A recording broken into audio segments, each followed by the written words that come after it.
जाओ, लड़की को उठा कर लाओ।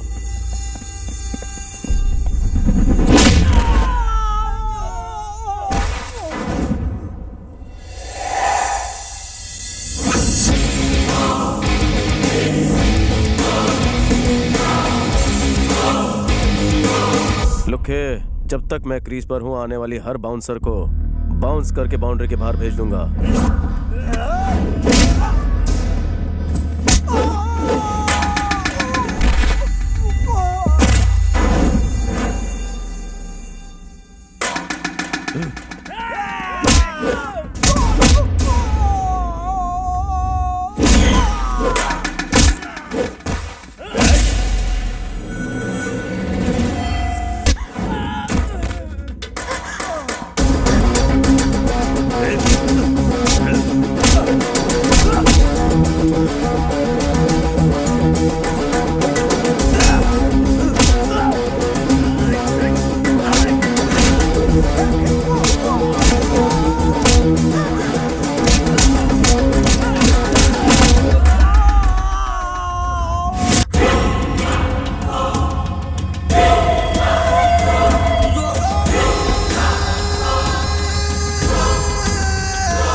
तुमने मेरी बहन को मारने की कोशिश की। चंदू बाबूजी की बहन है? ये मेरे कलेजे का टुकड़ा है। जो उस पे हाथ उठाएगा मैं उसे दुनिया से उठा दूंगा। चलो।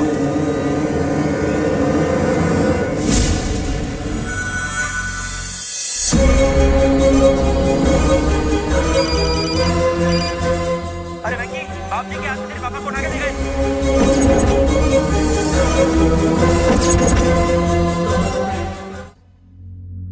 आप नहीं जानते कि ये किसी लड़के से प्यार करती है? हैदराबाद में मैंने इसे पढ़ाई करने के लिए भेजा था सिर्फ आपके भरोसे पे, और आपने भरोसा तोड़ दिया। इसके पीछे कौन सा लड़का है और इसके जान के पीछे कौन से दुश्मन है, आपको कुछ भी पता नहीं। शंकर इस तरह से इस पर हमला करेगा ये मैंने सोचा भी नहीं था। सामने से लड़ाई नहीं कर सकता, इसलिए पीठ पीछे वार कर रहा है। ऐसे में हमको और भी चौकन्ना रहना होगा। हमें चंदू को उसकी पहुंच से दूर रखना होगा। इसे किसी से प्यार भी हो गया है, इसे कैसे रोकोगे? दीदी की गलती मैं नहीं दोहराऊंगी भैया। आपकी रजामंदी के बिना मैं शादी नहीं करूंगी। कुछ मत बोलो तुम। मैं भरत से तुम्हारी दीदी की शादी करने वाला था, लेकिन वो भाग गई।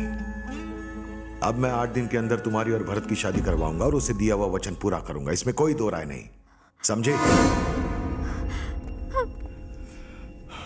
सत्या, ये चाहे किसी भी लड़के से प्यार करती हो, वो जिंदा नहीं बच सकता। बिना उसकी गर्दन काटे मैं इस शहर को नहीं छोड़ूंगा।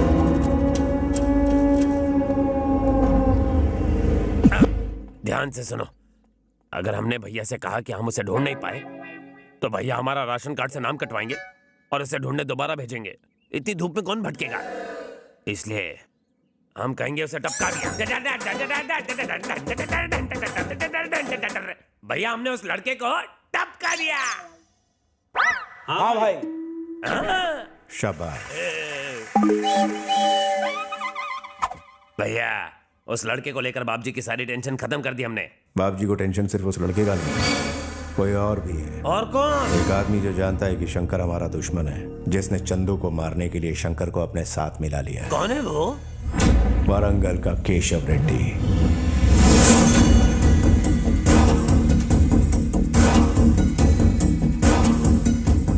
जो मेरे लिए काम करता है उसके लिए 100 खून भी माफ है, लेकिन मेरे खिलाफ काम करने वाला गद्दार कहलाएगा। या तो वो गद्दार अपना नाम बताए, नहीं तो 10 मिनट में मेरा फोन बजेगा और बाप जी को मेरा प्लान किसने लीक किया पता चल जाएगा। अगर ईमानदारी से अपना नाम बताओगे तो जीवन दान मिलेगा, नहीं तो गीदड़ की मौत मरोगे।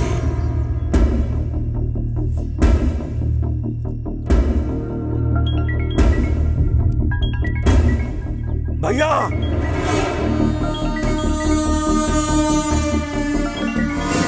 ओए मिश्रा, काम हो गया, फोन काट दे।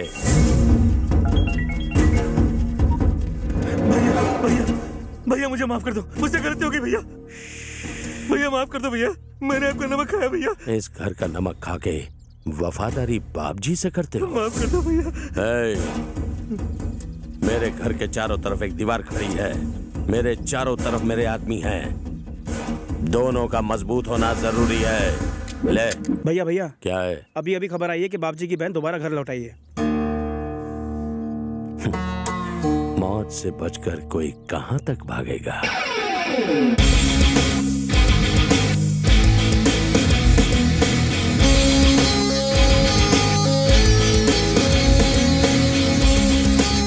हे वेंकी, हाय, कैसे हो तुम लोग? हम लोग तो ठीक है। हे, पहले तू बाप जी की बड़ी बहन की शादी कराने यहाँ से चला गया था और अब दोबारा आया उसकी छोटी बहन से शादी करने के लिए। तेरा मकसद क्या है यार? शादी के बाद उसके बच्चों का बाप बनने का रे। तू हमें मरवाना चाहता है क्या? जिस पे तेरा दिल आया वो बाप जी की बहन है, तूने उससे प्यार क्यों किया? मैंने बाप जी की बहन से प्यार नहीं किया, जिससे प्यार किया वो बाप जी की बहन निकली। मैं क्या करता? वेंकी, चाहे हम बम पर गिरे या फिर बम हमारे पर गिरे, फटना तो हमें ही पड़ेगा। बाप जी के गुंडे हर जगह तुझे तलवार लेके ढूंढ रहे हैं। अगर उन्हें पता चला कि तू उनकी छोटी बहन से शादी करने वाला है तो वो तेरा मर्डर ही कर देंगे। तू चाहता क्या है? मुझे उन्हें अपनी स्टाइल से मनाना पड़ेगा। वो नहीं माने तो? लड़की लेकर रफू चक्कर हो जाऊंगा।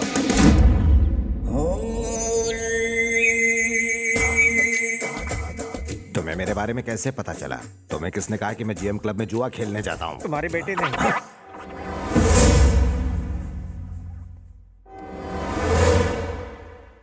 गुस्से से मत देखिए, सुसु आती है। तुम्हारा नाम क्या है? मेरा नाम पप्पू पापा राव है, प्यार से लोग पप्पी कहते हैं। एक मिनट, क्या इन्होंने मेरा नाम पूछा? सर, मेरा नाम सिपे सालार है, प्यार से सिप्पी कहते हैं। क्या काम करते हो? सुबह पूजा में ब्रेक लेके ब्रेकफास्ट करता हूँ, फिर रेस्ट करता हूँ, उसके बाद लंच लेता हूँ। मतलब? ब्रेकफास्ट करने के बाद रेस्ट करता है, रेस्ट करने के बाद फिर से ब्रेकफास्ट करता है, यानी सिर्फ खाता है और आराम करता है। मारिए मत। ज्यादा भंकस की ना तो खटिया खड़ी कर दूंगा। अब जल्दी बता, तेरा बेटा कहाँ है? वो हैदराबाद में कहीं छुपा हुआ है, लेकिन मुझे उसका पता नहीं पता। मैंने उसके पापा होने के सारे सबूत मिटा दिए, उसका नाम जायदाद में से भी हटा दिया। ये सब करने के बाद मैं उसका बाप कैसे हुआ सर? यानी तू सीधी तरह से नहीं बताएगा कि वो कहाँ है? कहाँ है हम नहीं जानते सर, इसकी कसम। मत मारिए सर, मरे हुए को मारने से क्या मतलब सर? और कितना सर खाएंगे सर? जब तक इसका बेटा नहीं मिलता तुम दोनों यहीं सड़ोगे। भाई, मिनिस्टर के फंक्शन में जाने का टाइम करीब आ गया है।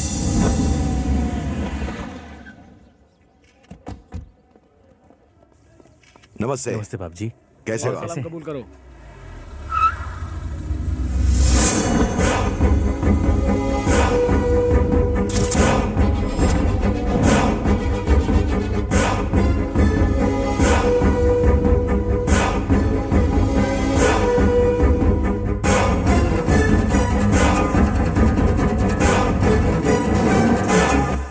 लड़की के साथ इतने सारे बॉडीगार्ड हैं, उससे बात करना इम्पॉसिबल है।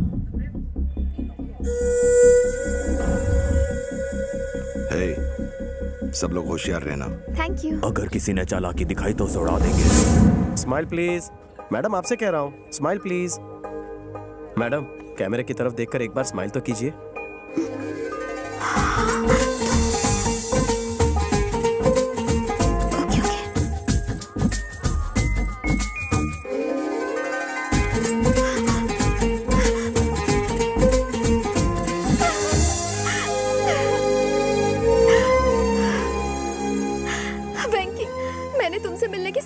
छोड़ दी थी। मैं तुम तक पहुंचता उससे पहले तुम्हारा भाई तुम्हें ले जा चुका था। लेकिन तुम यहाँ कैसे? मैं इसी शहर में रहता हूँ।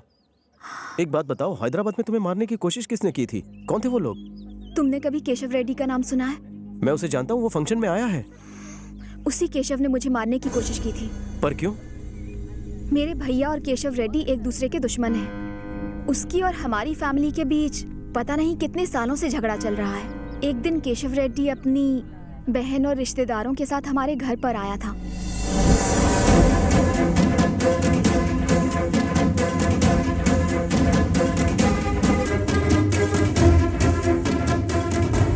मेरी बहन ने आज तक मुझसे कुछ नहीं मांगा। उसकी इच्छा है कि वो तुमसे शादी करे। कहती है कि वो तुम्हारे बिना मर जाएगी, इसलिए अपनी दुश्मनी को भुलाकर मैं तुम्हारे घर आया। मेरी बहन से शादी कर ले बाप जी। मैं तुम्हारी बहन को पहले भी कई बार भैया ने माँ को वचन दिया था कि हम दोनों बहनों की खातिर वो शादी नहीं करेंगे, इसलिए उन्होंने रेड्डी को घर से जाने को निकल कहा। जाइए मेरे घर से। बस